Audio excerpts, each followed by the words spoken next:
Welcome back to the Changing the Perception of Sales, the podcast that's designed to change the way people perceive the sales industry. Sales shouldn't be this dirty word, and together with the help of you and our guests, we're looking to add value and share insights to the sales community and together make sales a career of choice. On today's episode, we're joined by James Ski, CEO and co-founder of Sales Confidence, which I'm sure is a name many of you have already heard of before. Today, we get to know more about James's personal journey, away and behind what we probably see on LinkedIn, how he became the #1 social seller at LinkedIn and the launch of Sales Confidence, as well as the importance of having mentors and surrounding yourself with the right people in sales. Hope you enjoy the episode.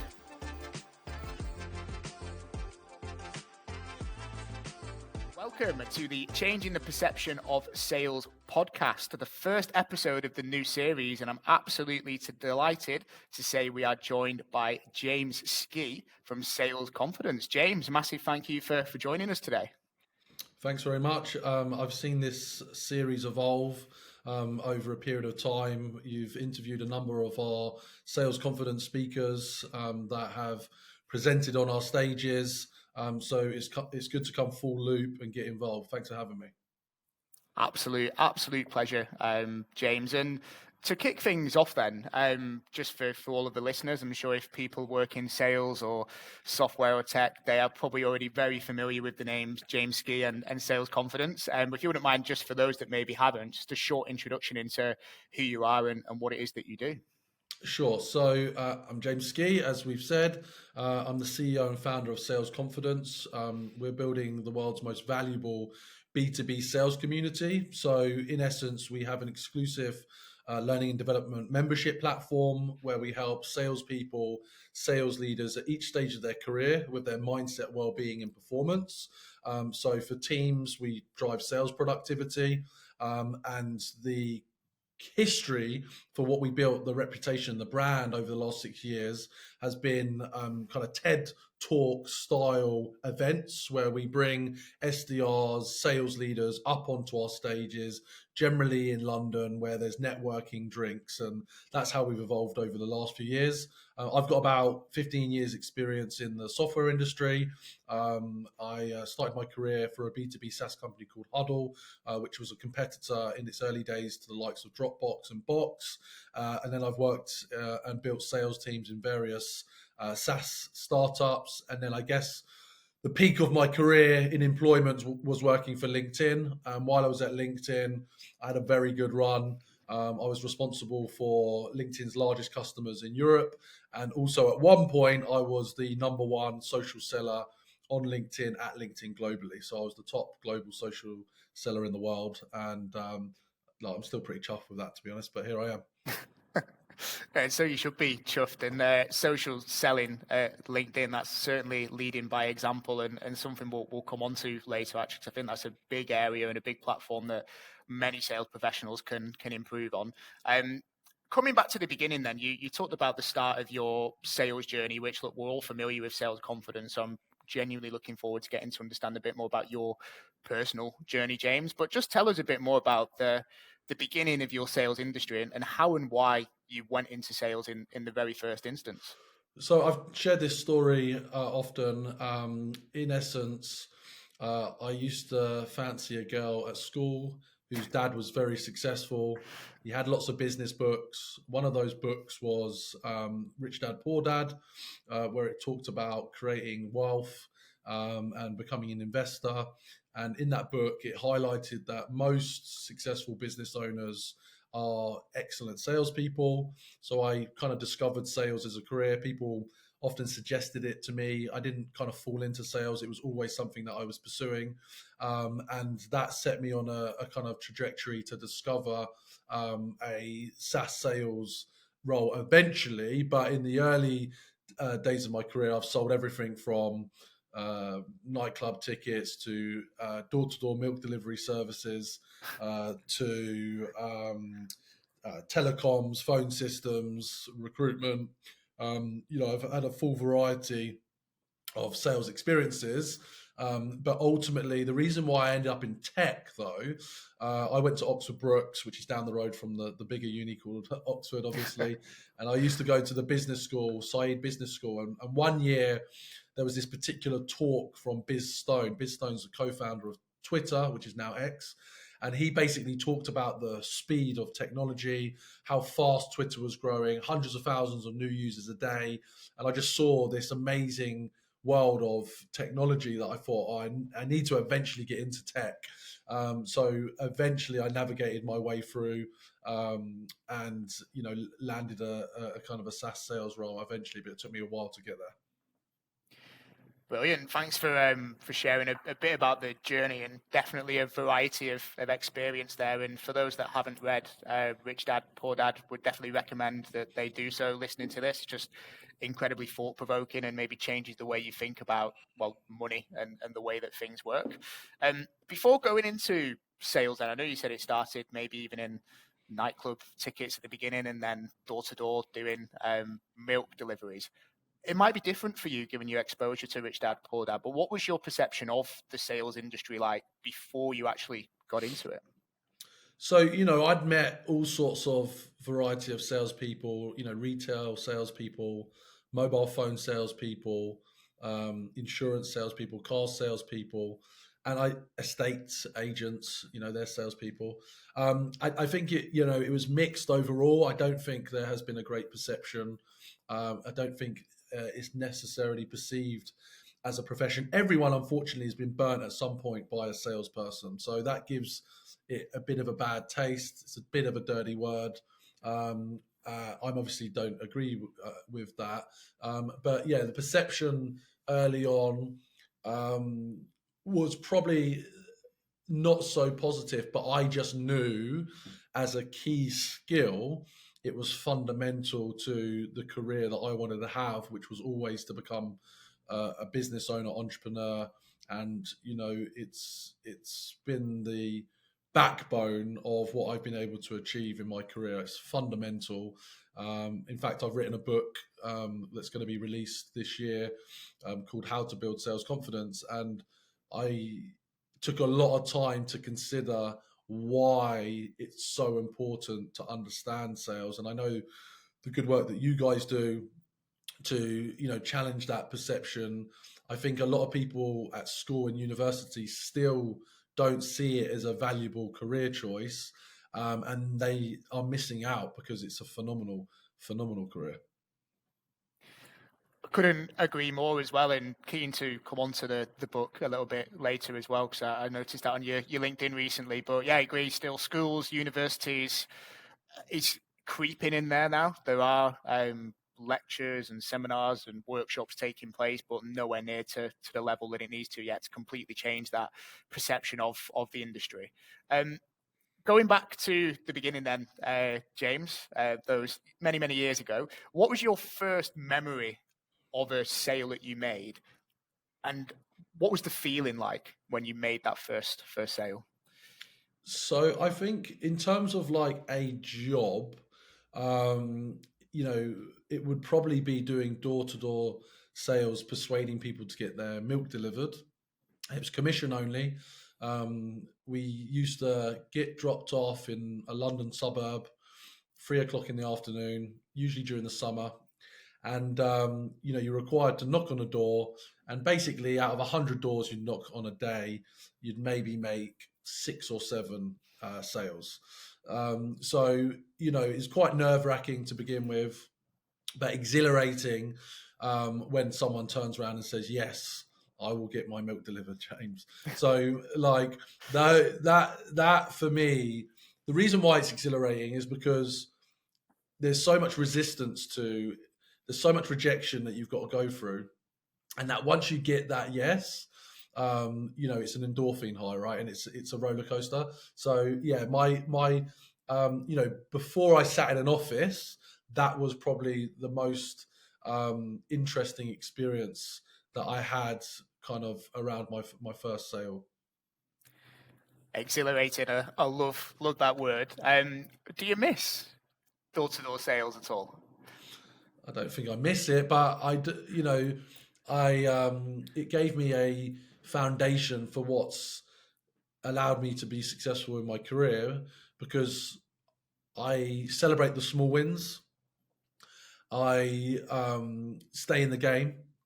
I work harder. I outwork most people. I know that a no doesn't mean no. We used to have this rule of get 3 no's before you walk away from the door. So, they might say, no, not interested. Then you say something else and they'll say, oh, okay, I kind of like it, but no, really, I don't need it. And then you would say, well, no, you might not need it, but do you want to support your local dairy? Or do you want to support the local milkman? He's trying to still keep his career. And then they'd say no, and then eventually you'd say, hey, cool. But you'd learn this skill to be very effective at bouncing off those initial no's. Obviously, in life, the word no does mean no in lots of circumstances. But when you're pitching, when you're trying to get someone on the phone, when you're trying to navigate a sale, it's just a program. No is just a program response. If you take that as the first answer, you are not going to be effective at creating meetings, creating opportunities. You've got to be able to work the angles. And that's what that job taught me, how to work the angles, figure out a way in, figure out how to build rapport, get someone interested in you, come across as likable, and eventually you would kind of crack it and nail the opportunity. I think a lot of people always really separate, B2B sales, door-to-door sales, and of course there are, stark differences. But I think even the thing you shared there about the 3 no's before you get a yes, there's a lot of the same principles that can then transfer and go into any sales role or any industry. Coming on to, again, the breadth and diversity of your experience, James, like you've been in a lot of different sectors, face-to-face, recruitment. I'm sure many people in sales have done a stint in recruitment at some point as well. There's no linear or correct path to being successful. You have people that stay with one business for many, many years, people like yourself that have, probably taken bits from loads of different sectors and different leaders to get to where you are today. How do you think the diversity and range and kind of broad nature of your experience has really helped you in getting where you are right now? Well, fundamentally, it's all about connecting human to human, right? It's connecting with people, and it's understanding people's wants, needs. It's understanding their desires. It's understanding the pain that your solution, your product or service might be able to solve. So really, it's about human behavior, and also having deep empathy, emotional intelligence. And a lot of people do lack that. They don't. It's not something necessarily trained. Some people naturally have more emotional intelligence than others. Some it requires work, but it's really about connecting people to people. People say that people buy from people they like is a cliche. I actually still buy into that. I mean, I want to do business with people I like. And I think likability can be trained. I think there's a lot of unnaturally unlikable people. And I think actually if they had some mentorship or coaching advice and put a mirror in front of themselves on a regular basis, they would understand how they come across. And a lot of people never realize how they come across. I'm hyper aware of how I'm perceived for a number of reasons. I'm not saying everybody likes me, but I do know generally how to make people feel good around me. And that will help you as you influence and persuade someone, in a positive direction. But it comes back to understanding people, understanding people's thoughts and behaviors, and connecting them with them on a level, no matter what industry or what you're selling. Interesting. And the people buy from people they like. You're absolutely right. That's divided opinion over the last few years.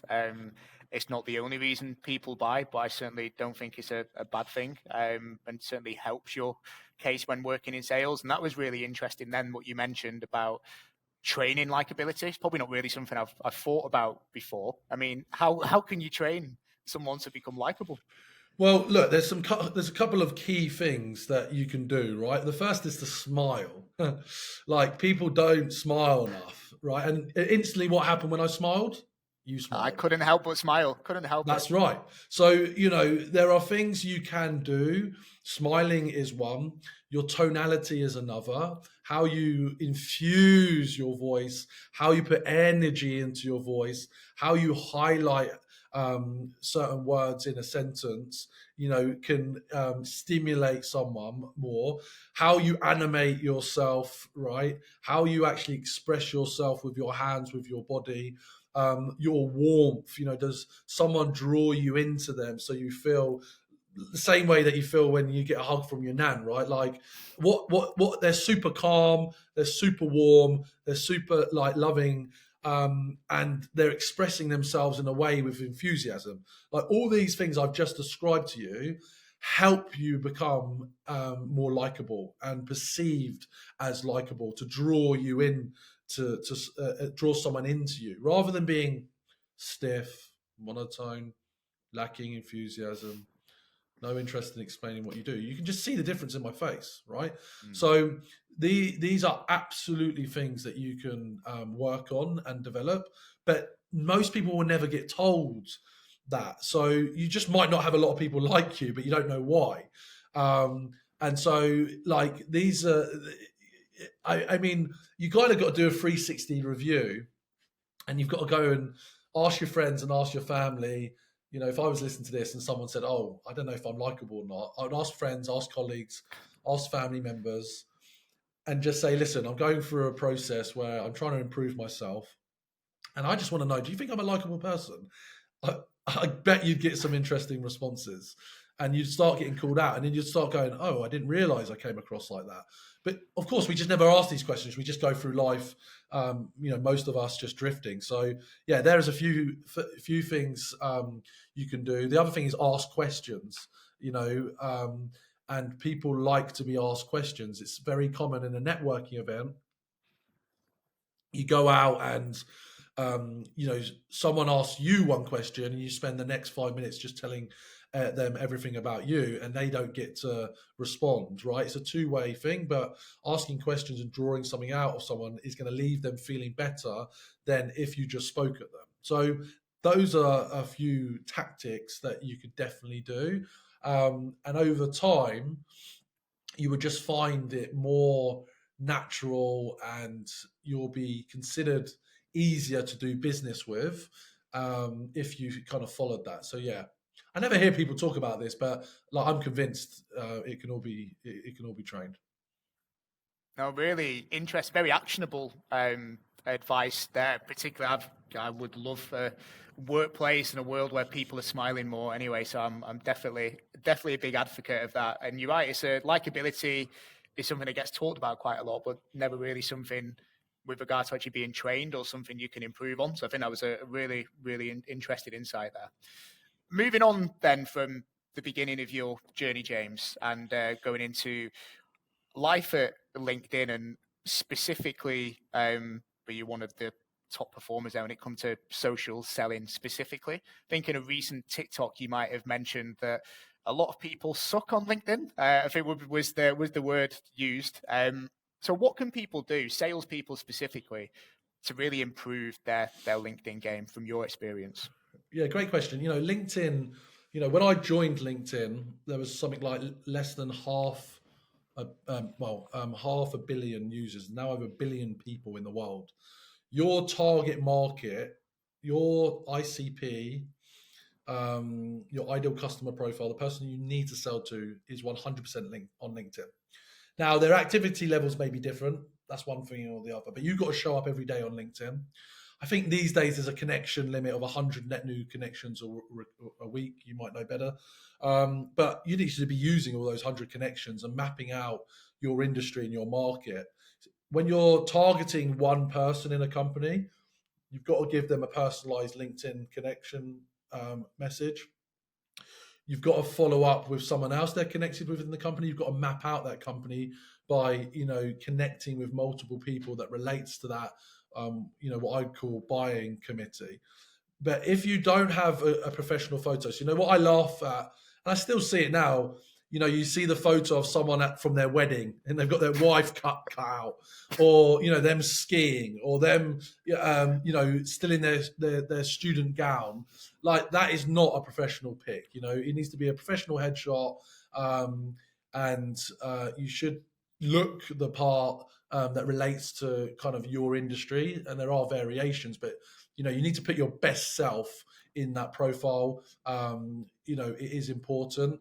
Then a tagline, not necessarily your title. So, for example, I help CFOs drive efficiency in their business, because you might sell to finance, and that's your tagline. It's a hook someone in. And then a lot of people in their summary, which is the first thing you kind of read on someone's profile, will say everything they've done at school or uni, and it's like a CV. Again, if you're in sales, that's not how it should read. It should be talking to the persona that you're selling to. So when they land on it, they can see, this person can help me with XYZ. This person can help me solve XYZ problem, and this person has this solution. So your profile should speak to solving your buyer persona's problem, so that when they see your profile, they're excited to talk to you. And then in your career experience, you can talk about some industry highlights. But for salespeople, unless you're job seeking, I would avoid saying, I've achieved 120% of target, or maybe President's Club, maybe you can celebrate. But I just think you just got to be mindful that your profile, if you're a salesperson, is geared towards helping you persuade someone to connect with you. Then the next thing is showing up every day, posting relevant content, thought leadership, documenting your journey. So there's always something that you can be talking about. If you, again, just for this example, speak to CFOs, after every cold call or pitch, you'll learn something new.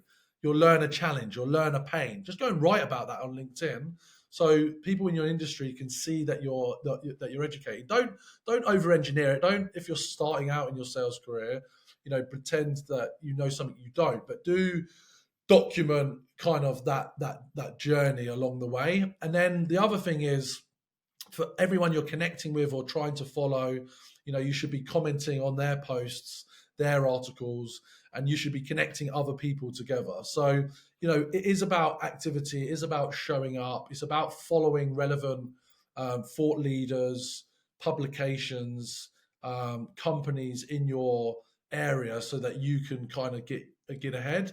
And, ultimately, these kind of pillars will improve your success and efficiency at building your network, creating meetings, and driving opportunities. Brilliant stuff, especially the professional headshot as well. I think people get confused. If it shouldn't look like a Facebook picture, for example. You can still have personality in it whilst it's still being a professional picture, I think is important. You mentioned then about experiences, which I think is key. We advise the team here a lot to talk about personal experiences. It's more authentic, isn't it? It's easier to write about as well because it actually happened to you. But a lot of salespeople listening to this are probably getting told, or no, I need to do more on LinkedIn. But I probably sat there thinking, I have no idea what to post about. So what advice, whether it be content creation, what advice would you give to those people that are maybe feeling that way? It comes back to what I said. You just got to document what's happening in your day-to-day working life. Share the problems that you're identifying on your calls. Talk about the solutions that your company creates. Highlight the achievements that's going on in your business. New joiners, people that are coming in. If you're new to the industry, you don't understand all the moving parts. So it's hard to create something out of nothing from your mind if you lack experience, but you can comment on stuff that's happening, comment on something you read. I read XYZ article, here are 5 bullets in summary of what I read. Simple as that. Like, that doesn't take any effort. And you can do that very quickly, rather than what everyone thinks they should do is, I need to come up with an article. Well, you just don't have the experience, and that's why you're stuck. And then you never do anything. You get nowhere. You make no progress. Whereas all you could do is you could just spend 15 minutes a day summarizing something in the industry that's been written by something else, and link back to them, and you will be seen as more engaging and more active. Brilliant. And it might be a controversial one. I've got my own opinions on this. Should people be using ChatGPT to create LinkedIn posts? So ChatGPT is phenomenal, and I think from a creativity perspective, it's super helpful at generating ideas. But if you're just putting it into ChatGPT and then just reposting it, that's naff. Anyone can do that. But if you're using it, again, rewriting it in your own tonality, leveraging some of the ideas, then yeah, I've got no problem with that. Yeah, I would agree as well. For the ideas, yeah, it's great. Would I be copy and pasting that for your personal brand, for what's meant to be you out there?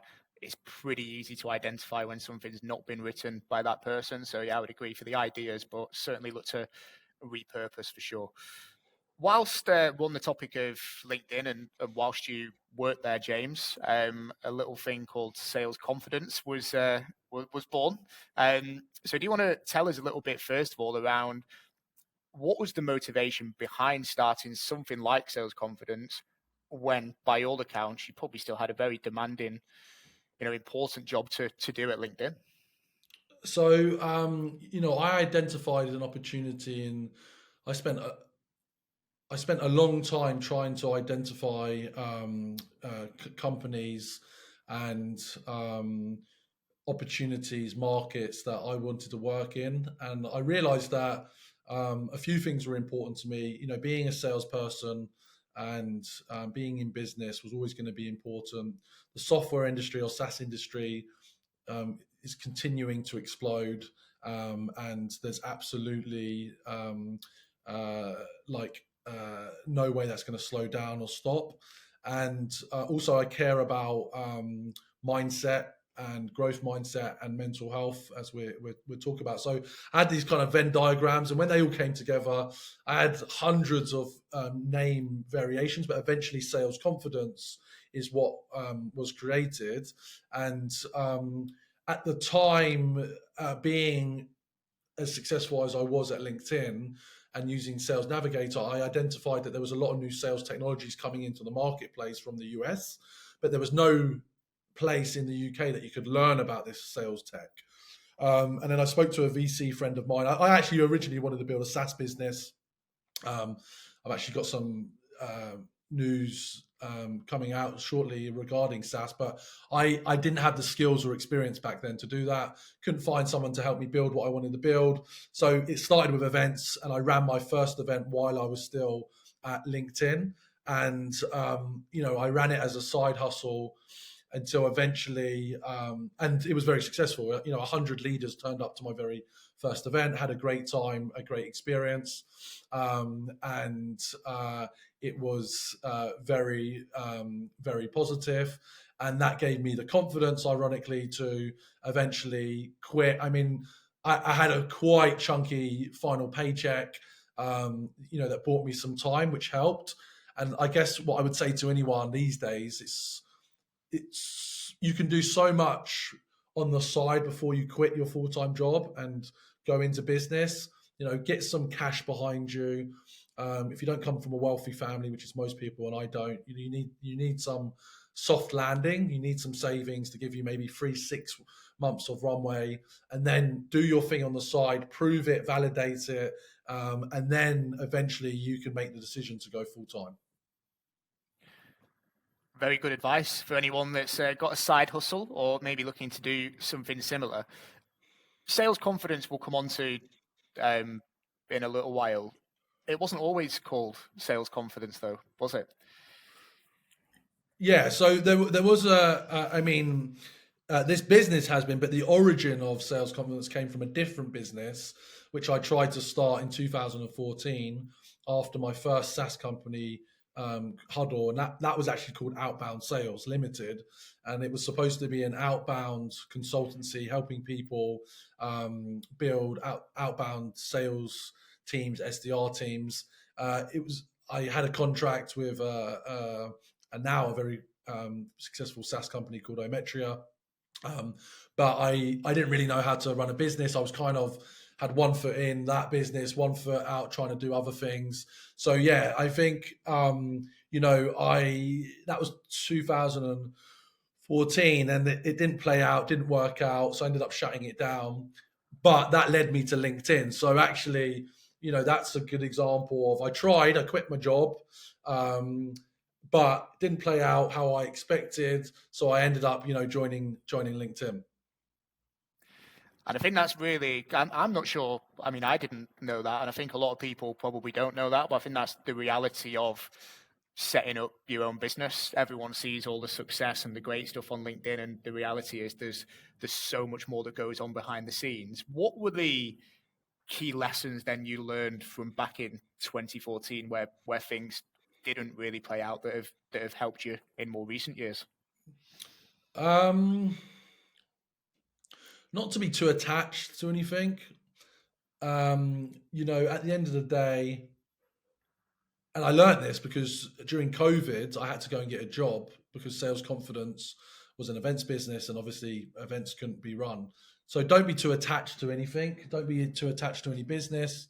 Don't be too attached to any job.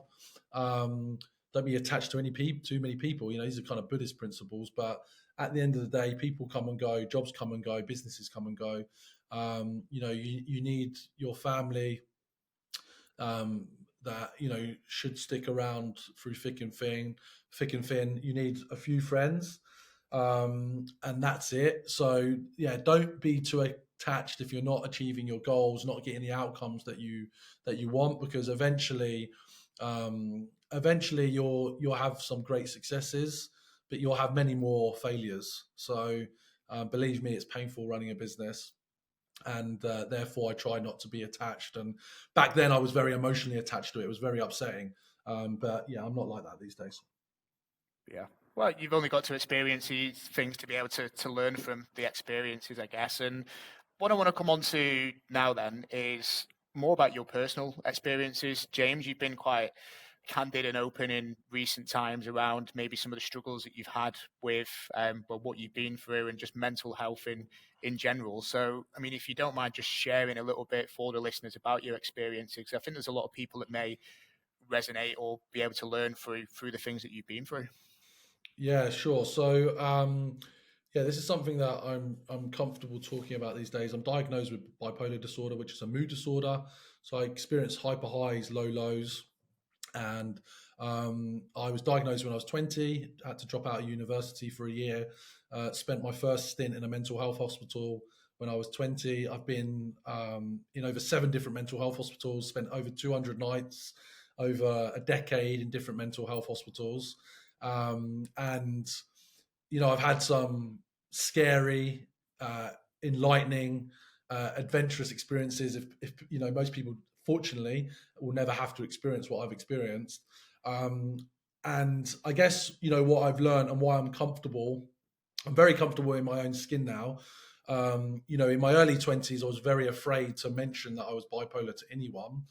I think society has moved on quite a bit, but I also think just personally through experience and maturity, you just learn that lots of people have got issues or challenges or diagnoses, and you realize that you've got to live with whatever diagnosis you've got, because you've got to make the most of life, in my opinion. And I've been able to do that. And fortunately, right now I'm in a good place. Now, there are times when I'm not, and this is, I guess, probably what people don't understand about me is that I am very present on LinkedIn. I'm very active. That's where I've built my visibility. I've got a large following. People see me pop up on the events. They see me on videos, on lives, on podcast interviews. I guess you just don't see me when I'm not well. I just don't exist. I'm in hospital, or I'm in bed because I'm depressed. So, I've faced very kind of harsh challenges. It is a severe illness, but fortunately, I've been able to navigate it more effectively in recent years, and it's something that I will have to continue to live with, be mindful of, and manage.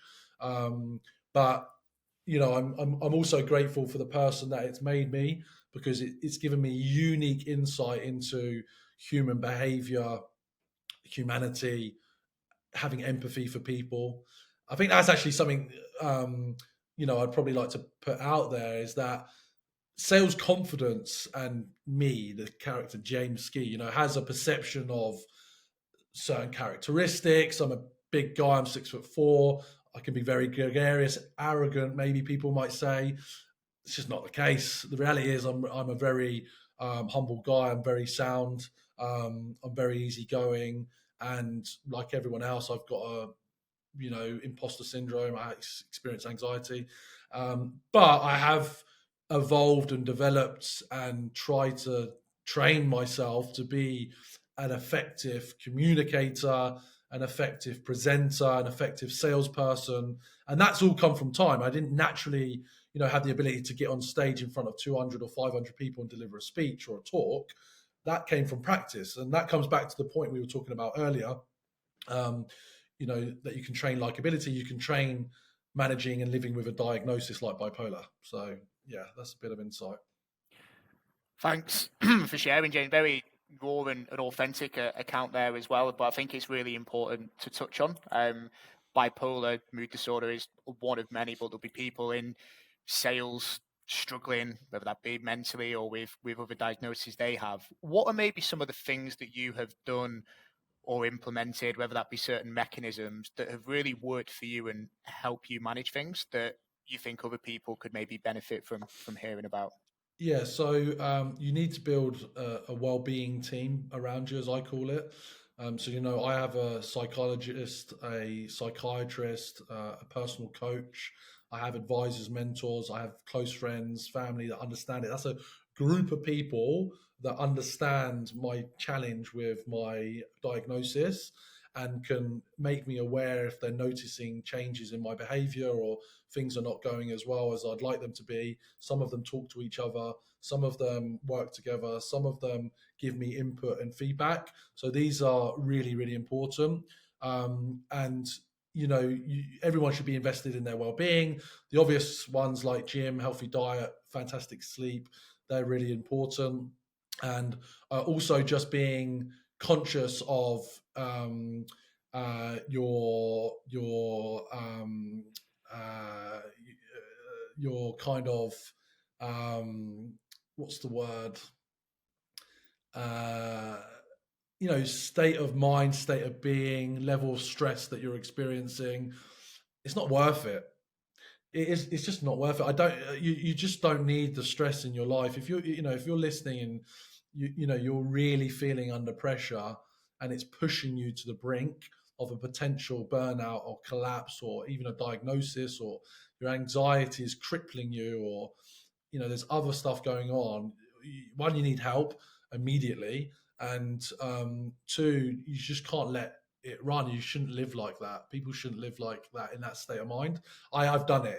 It's unnecessary, and it's not worth it. So the sooner you can identify that you are not right, whatever that means, you need to think about people that can help and support you, and then think about a team that you could have around you to support you and your lifestyle. Brilliant. And we'll come on to support network in a second, 'cause I know you're a really big champion of mentors, and I've seen circles that you've recently launched as well that kind of feeds into that. There might be people, based on what you've just said, that are listening to this at senior leadership level. They might have the financial ability to be able to get, psychologists, whatever it may be. There might be people who are more junior that are struggling, but might not necessarily be at the stage in their career where they're earning loads of money at this stage. What can maybe they be doing to help with some of the things that you've mentioned? Well, look, it's not easy to navigate. The NHS is not easy to navigate. But a GP, everyone's got access to a GP, right? And they can signpost you. A friend of mine has a platform called Jack, which is JAAQ, Just Ask Any Question. And it's a mental health platform, free at the point of use.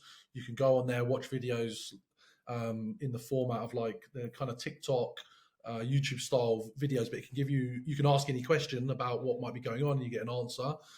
So that's a very valuable platform. There's, pay as you go platforms out there that you can get access to this. So I think there are, okay, yes, I'm at a stage in my life and career where I can have a bit more of an inflated group of people, that I'm charged by the hour by. But there are those suggestions that I just made that are accessible. A gym membership is accessible to everyone because there's a level of gym anywhere. There's usual, every council has some provision for leisure. There's outdoor gyms, right? Everyone can put on a pair of shoes and go on a run. There's nothing stopping anyone doing that, whatever income you've got. So I think you've just got to be practical and think about it. Really appreciate that, James, and we'll leave a link to Jack as well when we post it, because I think that's a really useful resource that people maybe early on in their sales careers could definitely check out for sure. Whilst now we're on the topic of support networks, mentors specifically, I saw something recently on TikTok, I think it was, James, that you've invested in a mentor for yourself, Simon Squibb, I think, if the name rings a bell, to help you improve your TikTok game, which I know is a big area of focus for you at the minute. Please just tell us a bit more about that, but specifically your opinions and thoughts on just mentors and mentorship in general. Well, so that Simon Squibb's an interesting story because I met Simon Squibb on TikTok Live. I think TikTok Live is phenomenal to access certain people around the world. I've interacted with major influencers, business people, business gurus, just because I've sat there on their live and they've invited me up on stage. So I think that access, which social media gives, is incredibly powerful. TikTok is a phenomenal platform. I think it's genius, if I'm honest. Simon Squibb was someone that I've admired for a while. He's got 3 million plus followers across all social media. He's a successful entrepreneur, investor. And in fact, you're getting breaking news. He's just agreed to write the foreword for my book, How to Build Sales Confidence. So he's written the foreword of my book. And we met on a TikTok Live. We had a conversation about sales, the perception of sales, how I wanted to change it, how I wanted to build a global B2B sales community. And he loved what I was saying. And then he realized that I was, quite savvy and experienced. So he said, well, look, why don't I mentor you? And I was like, well, how much? He was like 10K. And at the time, I was like, well, this is pretty valuable. I'll do it. So we agreed it, did the deal live on TikTok. And, he was phenomenally valuable and helpful. Now, actually what transpired, and he won't mind me saying this, and this is the type of guy Simon is, and he's brilliant, he ended up giving me back that money because he wanted me to invest in my business and support me.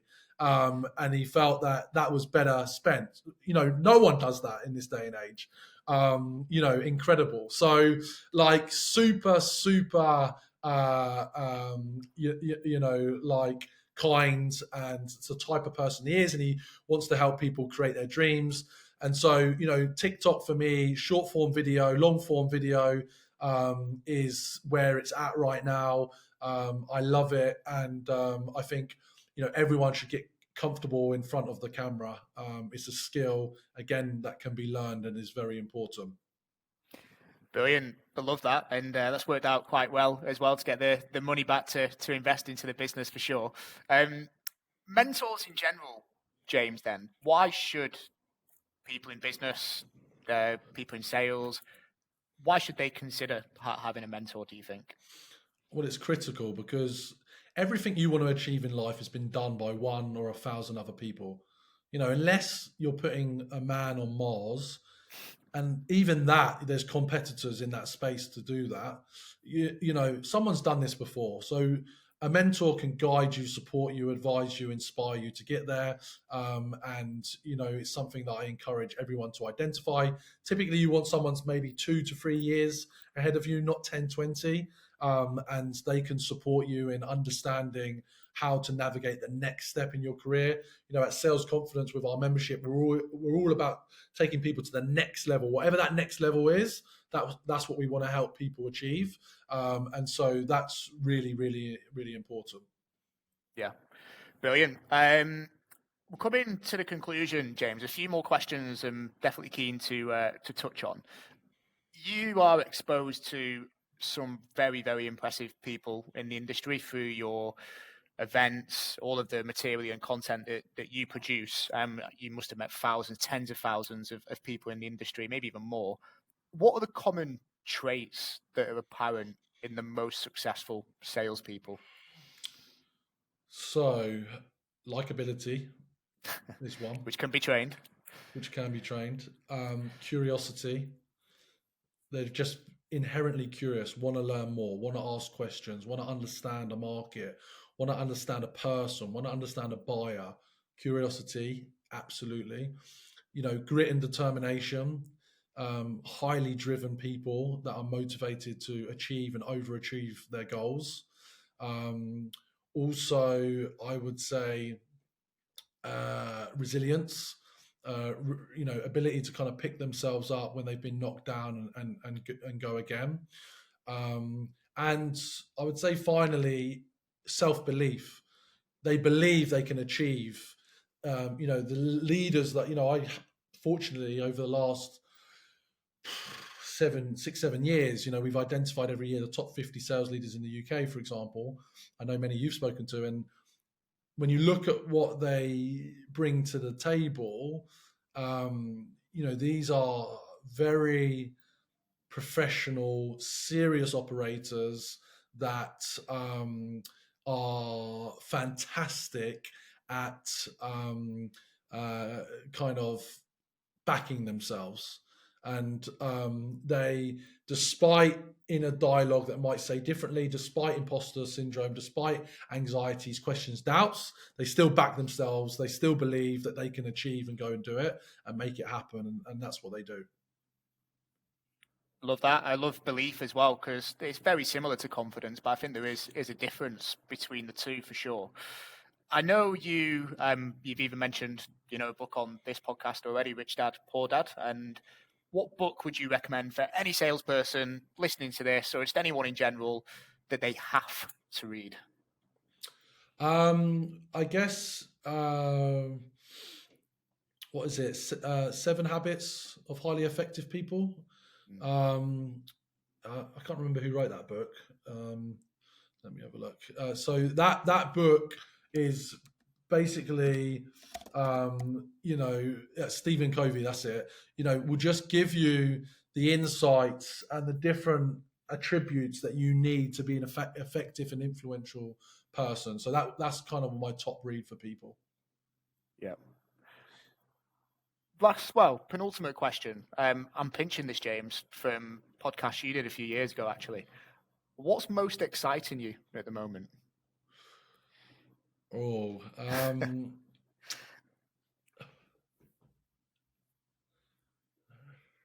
quite a few things that are exciting me that I'm working on. I would have to say, I guess the release of my book, How to Build Sales Confidence. I've been working on it for 2 years.